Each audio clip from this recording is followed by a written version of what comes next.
Bien amigos, tengo el gusto de presentar nada menos que a Enzo Chaparro. Bienvenido Enzo, muchas gracias por estar en Hora 8, un honor. Ricardo, gracias. Él es un conocido analista económico en el Canal N en Lima, y productor de dos segmentos económicos, además Rumbo Económico y Portal Financiero. Él produce el programa de Jiménez La Quintana en Canal N y bueno, también es conductor, de manera que ahora se invierten un poco los papeles. Así ¿no? es, de entrevistador a entrevistado. Entrevistador, y es un gusto realmente. No, Ricardo, aprovechando de tu presencia, lo que queremos saber es, ¿cuál es tu percepción, Enzo, de la situación económica del país? A ver, vamos por partes porque de hecho estamos en una coyuntura distinta. Mirando un poco el interior del país, te pediría. Correcto. Y si hay tiempo, específicamente la macrorregión sur. Vamos a ver.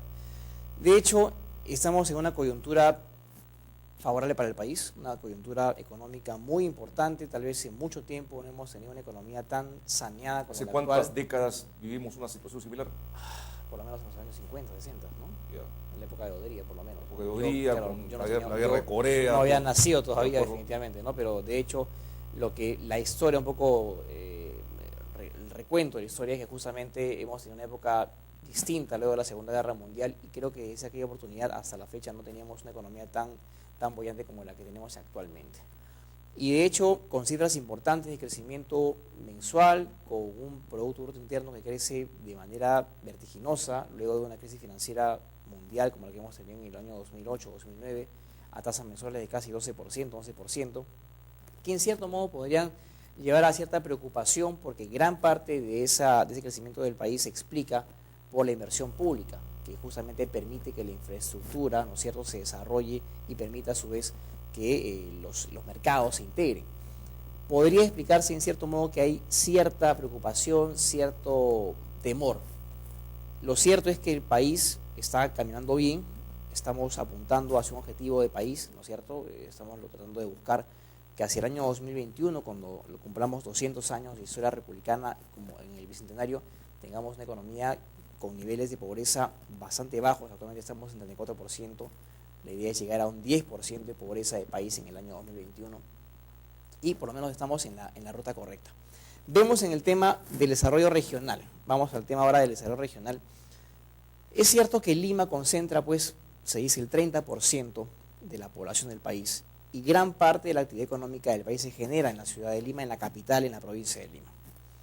Las regiones por muchas décadas han estado olvidadas, por muchas décadas han tenido cierto descuido, en realidad por los gobiernos consecutivos. El gobierno central nunca miraba a Lima como una posibilidad de desarrollo, o a las provincias mejor dicho, pero hemos visto que en los últimos 10 años o 15 años las regiones han comenzado a tener un dinamismo, un protagonismo importantísimo en la economía. Ahora son regiones que desarrollan su propia economía, que están creciendo, que están produciendo en todo orden de cosas, en todos los sectores, y vemos que la economía está ahora muy fuerte en las regiones. El comercio, la actividad industrial está muy dinámica y sobre todo en la zona sur. Hablamos del tema de la zona sur. Y ahora, digamos, la pregunta un poco para aguar la fiesta.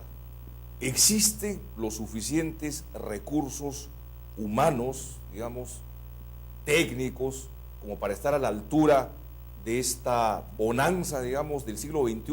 No, definitivamente no. Ese sería, digamos, el talón de Aquiles.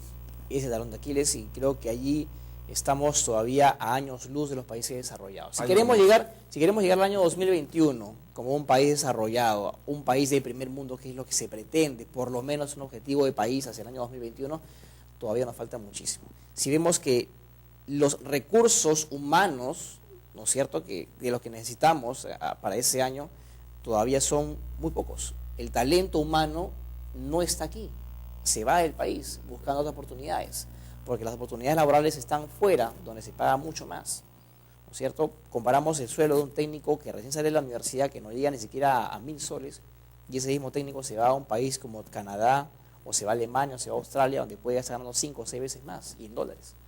¿Por qué consideras que los últimos gobiernos, digamos, que han vivido este modelo económico de alguna u otra forma, no le han dado el énfasis que se requiere al tema de la educación, que sería pues el lugar en donde habría que apuntalar, digamos? Ha habido cierto cierta dejadez de parte de los gobiernos, ¿no? Definitivamente el tema educativo es muy importante, considerando el desarrollo de talentos, de capacidades, no solamente a nivel de colegios, sino también de universidades. De pronto se ha dejado de lado el desarrollo, la posibilidad de promover que nuevas generaciones, que nuevos peruanos puedan finalmente tener un grado de educación mucho más avanzado.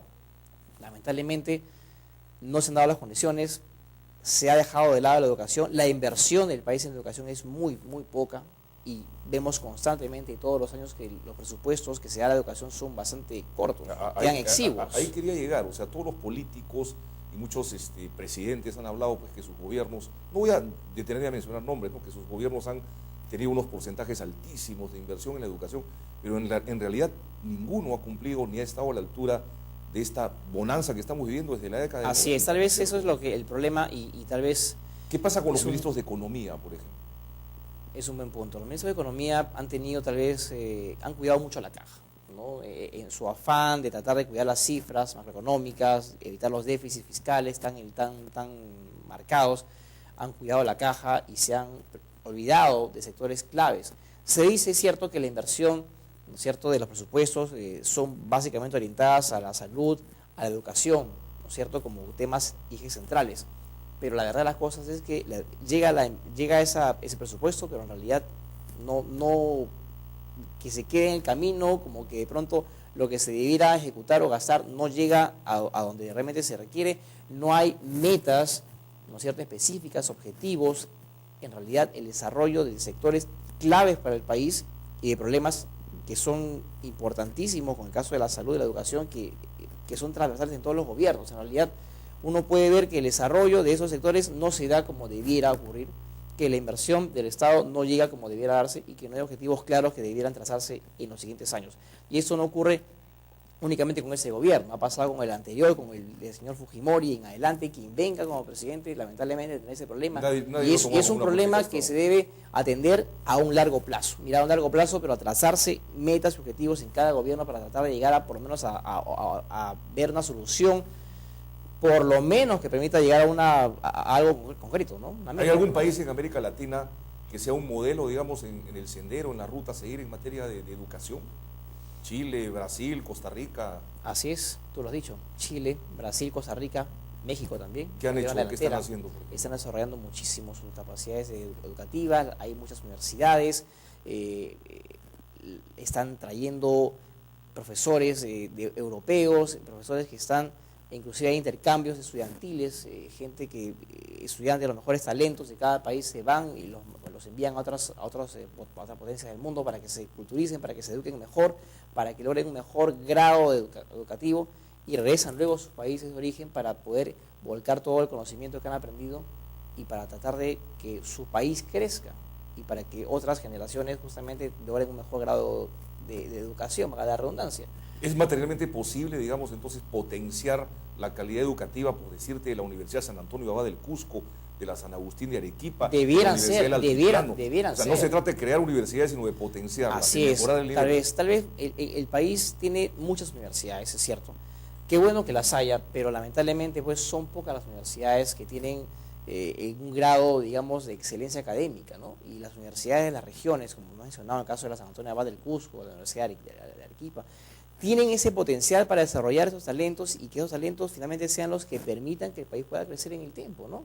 Y hablaba hace un momento, incluso te tocaba un tema de la primera pregunta que me hacía respecto al desarrollo de la macrorregión sur, que ha logrado un desarrollo importantísimo y creo yo que más adelante, cuando, por ejemplo, Camisea sea realmente el motor de la economía del país, ya lo está haciendo, pero falta mucho más.